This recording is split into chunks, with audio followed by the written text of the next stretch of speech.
Cincinnati Police will ramp up enforcement across the city for speeders and bad drivers. But as Christian Hauser tells us live from Bond Hill, officers are also cracking down on people who cross the street illegally. Christian.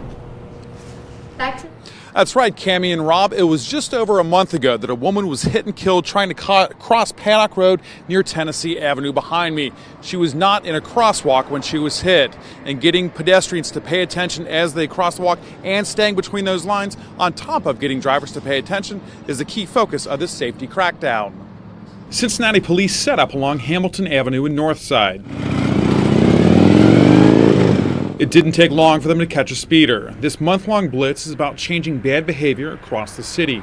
All 5 districts are involved. More than a dozen neighborhoods are being targeted. Crossing guards were complaining cars weren't really adhering to, their wishes and the stop signs that they hold, saying, hey, we have children crossing, we're trying to cross the kids here. It's not just people behind the wheel, though. Officers say folks crossing the street illegally are a big problem, too. We do have a lot of pedestrians paying attention to their phones, paying attention to other things rather than paying attention to traffic and going to the proper crosswalks and crossing the street at that time. Hit and run crashes are on the rise. 2/3 of victims are people walking or on their bicycles.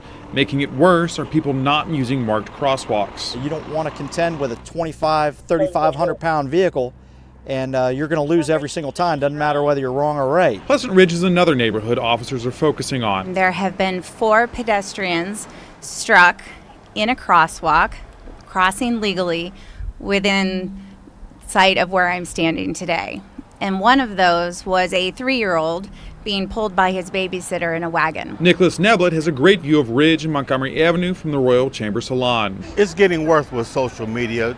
People are looking at their phones when they come up to the red light, and the first thing they do is go down and look at their cameras and texting and things like that. So that creates an issue.